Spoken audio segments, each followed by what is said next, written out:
Assalamualaikum warahmatullahi wabarakatuh. Perkenalkan, nama saya Raffena Nanda dari kelas 12 PSPT.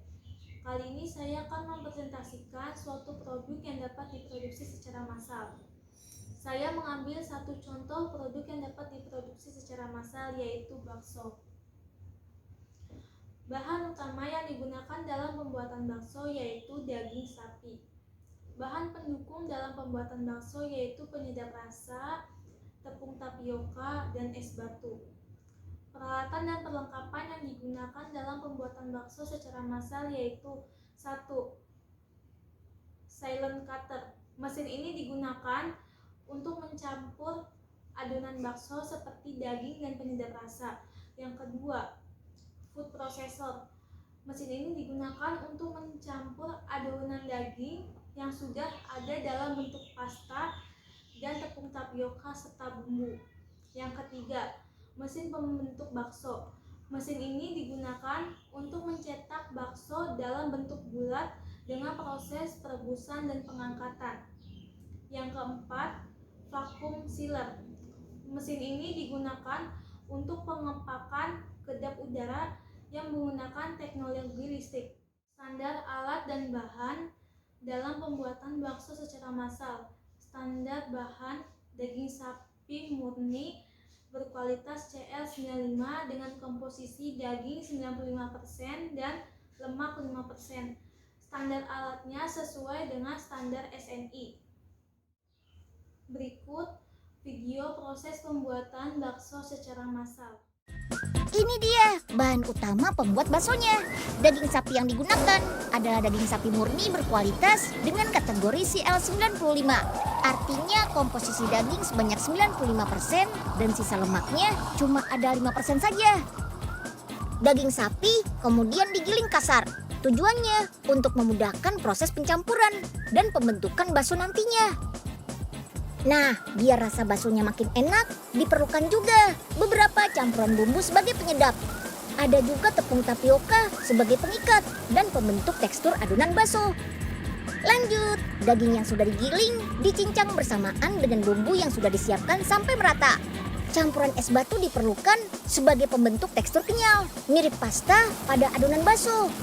Sebanyak 100 kg daging sapi bisa dicincang sekaligus dengan mesin ini. Setelah 10 menit dicincang, saatnya adonan siap dibentuk menjadi bakso. Plung plung plung. Wah, tuh lihat, bakso yang sudah dibentuk langsung nyemplung ke air pemasakan. Dengan alat ini, bikin bakso jadi lebih cepat dan ukurannya seragam. Ada 2 tahapan pemasakan dengan teknik water cooking seperti ini. Tahap pertama, adonan bakso yang sudah dibentuk langsung dimasak dengan air bersuhu 80 derajat Celcius. Tujuannya mematangkan bagian luar bakso agar bentuknya tetap sempurna. Tahap kedua pemasakan, suhu air lebih panas, yaitu pada suhu di atas 90 derajat Celcius biar seluruh bagian bakso matang sempurna sampai ke bagian dalam. Dalam sehari, pabrik ini bisa menghasilkan 4 ton bakso instan untuk varian daging sapinya loh.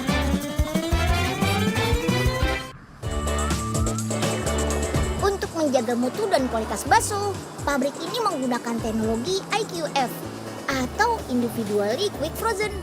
Setelah dimasak sampai matang, bakso langsung dibekukan pada suhu minus 35 derajat Celcius selama 45 menit. Dijamin beku sempurna deh. Teknologi inilah yang bikin bakso nggak bakal lengket satu sama lain. Tekstur bakso tetap terjaga dan juga bikin bakso lebih tahan lama tanpa perlu tambahan bahan pengawet. Wah, canggih banget ya.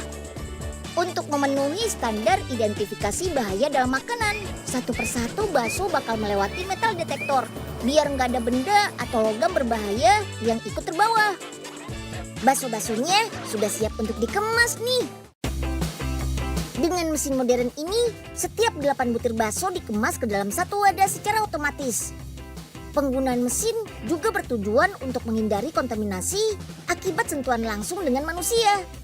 Dijamin bakso tetap higienis dan aman. Prosedur pengujian produk bakso: yang pertama, tekstur bakso; yang kedua, daging sapi yang dipilih untuk bahan utama; yang ketiga, rasa bakso. Media promosi yang digunakan untuk memasarkan produk bakso. Yang pertama, iklan cetak dan elektronik. Yang kedua, brosur. Yang ketiga, sponsor event. Yang keempat, mulut ke mulut. Dan yang kelima,